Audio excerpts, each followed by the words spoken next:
Okay, hello and very welcome to the lectures on Media and Brain 2.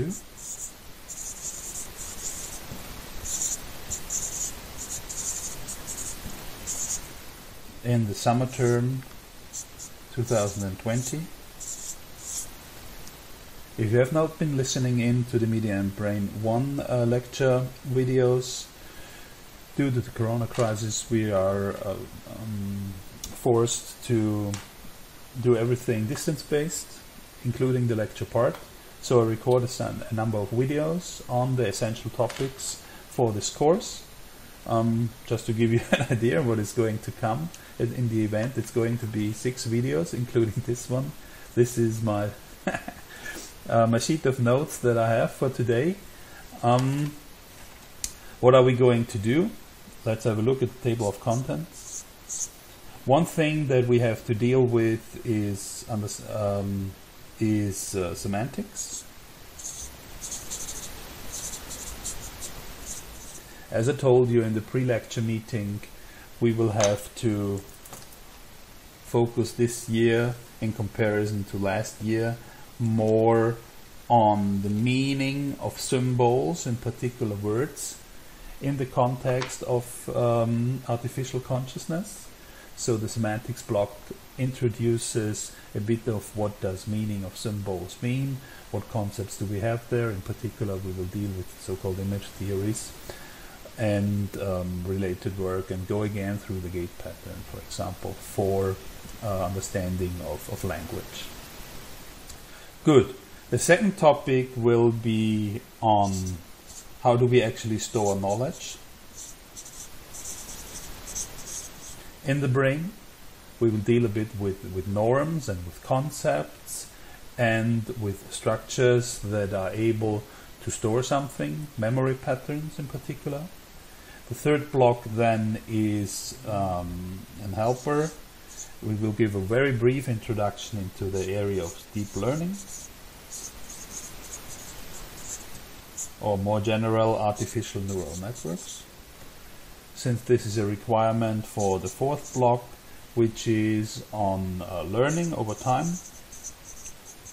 where we will briefly outline what happens on the individual layers of learning, going from as broad as evolution down to learning of new concepts, building new connections between two neurons. Furthermore, the last block then is on advanced concepts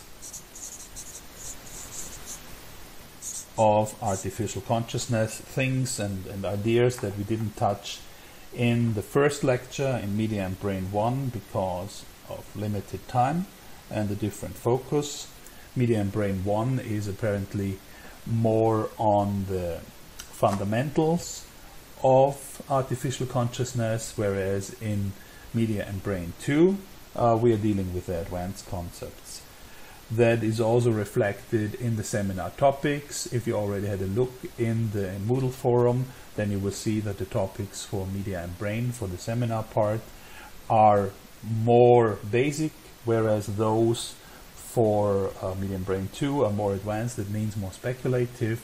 You have to investigate, for example, what could be the neural equivalent of humor, and how could that actually be implemented, which is a semantically highly loaded concept. In order for something to be humorous, it must be expressed in language. The scenario that is outlined in that language must fit into our experience in the world in which we live in. It is often related to social codes, and it then must provide some surprising and funny twist that turns the situation into a humorous one. So highly semantic concepts. Okay, on the other side we have several educational goals. Let's outline them briefly.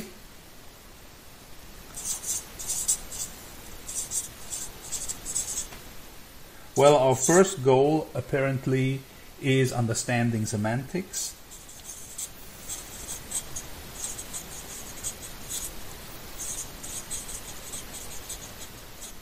As a term and as a concept with all the detailed concepts that go along with it. The second one is to gather knowledge in the area of neural networks in the brain and in artificial neural networks.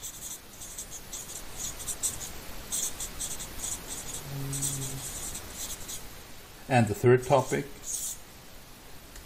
is, or the third educational goal is to extend our view of artificial consciousness. So these are the three goals.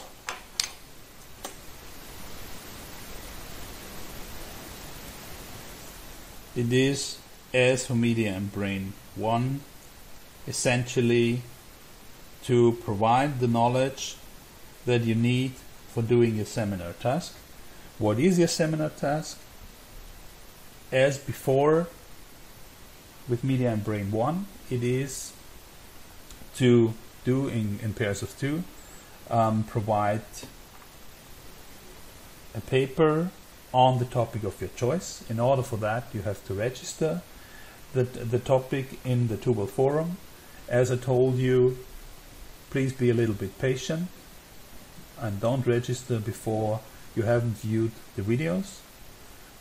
We are not doing a multiple choice test this year on the lecture contents because I can very conveniently actually view from the activities of the participants whether or not you have viewed the videos, and that is a fair equivalent to the presence in the lecture. Of course, I cannot force you to actually listen, but as I said in the pre-lecture meeting, this is a very advanced course for master students at the end of their studies, and some of you are also PhD students, so you should actually have the intrinsic motivation of trying to learn something and trying to find something out. As I keep telling the students, the end of the master study is actually one of your last chances to try something. Trying means that you take a view and try to defend it against the arguments of your colleagues in the course. So please take this opportunity and try to be bold. However, base your boldness on scientific results, as we are trying to do in the lecture. As I told you for Media and Brain 1, this is also true for Media and Brain 2, that most of the statements I'm going to make and most of the knowledge that I would like to transfer, either about terms and definitions, but mostly about relations between concepts so that the understanding is easier for you, most of that is based on scientific results. However, in this highly complex area of the human brain, it's not always possible to remain completely on the foundations of the results gained so far. In some cases, we have to be a little bit speculative, and that is also part of this lecture. So I would like you to reflect that behavior in the seminar where you provide this paper, and eventually in June, hopefully long after this corona crisis that we are currently facing, we come together and do a seminar day where we present the individual results. You should give a presentation of 25 minutes plus 5 minutes discussion. That's the format. And discuss your findings, your results. I think we have a rather nice curriculum of topics that should give us an overview and a little bit of an understanding of what artificial consciousness can actually be and how it can be modeled in terms of neural networks. Hopefully as well, my input to the lecture also provides useful foundations for your work. As always, reflect it and build up your own opinions. If you have any questions, post them in the forum and I'll try to answer as quickly as possible. Most important, as always, is have fun. Thank you very much.